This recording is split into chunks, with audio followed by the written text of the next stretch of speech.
बिहार को इस बार ऐसा मुख्यमंत्री मिलेगा जिसे दिल्ली और गुजरात से चलाया जा सके। आपके बच्चे गुजरात में जाकर 15,000 की नौकरी करेंगे, तब तो गुजरात का विकास होगा। दरअसल ये नई भविष्यवाणी एक बार फिर से प्रशांत किशोर ने बिहार की राजनीति में मुख्यमंत्री चेहरे को लेकर किया है। उन्होंने ये दावा किया है कि बिहार में अब एक ऐसा मुख्यमंत्री लाया जाएगा जिसकी कमान जो है वो दिल्ली से संभाली जाएगी।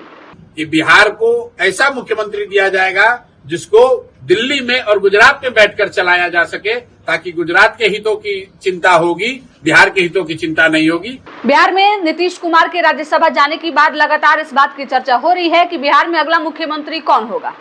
नीतीश कुमार अगर राज्यसभा चले जाते हैं तो आखिरकार बिहार में जो मुख्यमंत्री की कुर्सी खाली होगी वो किसे मिलेगा, इसको लेकर लगातार मंथन चल रहा है और इस बीच कई नामों की चर्चा खूब हो रही है। और मोदी जी के शब्दों में आपके लिए उसना चावल है, आपके बच्चों के लिए पढ़ाई और रोजगार नहीं है, वो गुजरात के बच्चों के लिए है। और बिहार की जनता भाजपा का असली चाल चरित्र चेहरा इस बार देखेगी। इस बीच प्रशांत किशोर ने एक नई भविष्यवाणी करके सबको चौंका दिया है और उन्होंने स्पष्ट किया है कि बिहार में इस बार कैसा मुख्यमंत्री मिलने जा रहा है। दरअसल चुनाव से पहले भी प्रशांत किशोर ने ऐसे कई दावे किए थे, जिस दावे में जदयू को महज 25 सीटें मिलेंगी, नीतीश कुमार मुख्यमंत्री नहीं बन पाएंगे, ये तमाम दावे जो है वो उन्होंने की थी।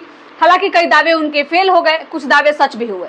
जिस तरीके से उन्होंने कहा था कि नीतीश कुमार बिहार के अगले मुख्यमंत्री नहीं बनेंगे, नहीं रहने वाले हैं मुख्यमंत्री, तो ऐसे में अब नीतीश कुमार राज्यसभा जाने का फैसला जब से किए हैं तब से लगातार इस बात की चर्चा हो रही है कि प्रशांत किशोर की दूसरी भविष्यवाणी जो है वो सच हो गई है। यहाँ तक प्रशांत किशोर ने एक निजी चैनल में इंटरव्यू के दौरान एक पेपर पर लिखकर इस बात का जिक्र किया था। उन्होंने कहा था कि अगर मुख्यमंत्री बन गए तब आप हमसे पूछिएगा। तो कहीं ना कहीं अब जिस तरीके से इस बात का फैसला हुआ है उससे अब प्रशांत किशोर की बातें सच होते दिख रही है। एक बार फिर से प्रशांत किशोर इसी प्रकार के अनोखे दावे कर रहे हैं।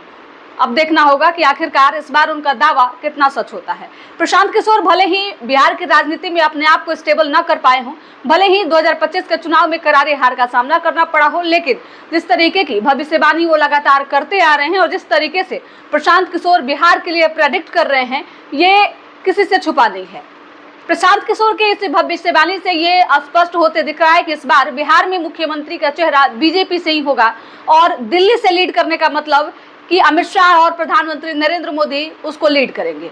कई बार इस बात की चर्चा उन्होंने नितिन नवीन को लेकर भी किया है। उन्होंने कहा था कि ऐसा अध्यक्ष बनाया गया जिसे लीड कोई और कर सके, यानी कि रबर स्टैम्प की बात लगातार सामने आ रही थी। उस दौरान उन्होंने कई बार मीडिया चैनल में इंटरव्यू के दौरान इस बात का जिक्र किया था कि बीजेपी ऐसे लोगों को आगे बढ़ाती है जिनकी कोई औकात नहीं हो, पीछे से कार्य वो करते हैं, सिर्फ सामने फ्रंट पे खड़ा कर दिया जाता है। तो क्या बिहार को भी इस बार ऐसा ही मुख्यमंत्री मिलने जा रहा है? क्या 20 साल से जिस बिहार को नीतीश कुमार ने सींच कर यहाँ तक लाया है, उस बिहार को अब रबर स्टैम्प मिलने जा रहा है? क्या प्रशांत किशोर की भविष्यवाणी बिहार में अब सच होने जा रही है, या फिर कई भविष्यवाणी उनकी फ्लॉप भी हुई है तो ये भविष्यवाणी भी ऐसे फ्लॉप हो जाएगी? फिलहाल इस खबर में इतना ही। वीडियो अच्छी लगे तो शेयर कीजिएगा, साथ ही हमारे YouTube चैनल संचित को सब्सक्राइब करके फेसबुक पेज को भी फॉलो कर लीजिएगा, ताकि बिहार की तमाम छोटी बड़ी खबरें हम आप तक आसानी से पहुंचाते रहें। धन्यवाद।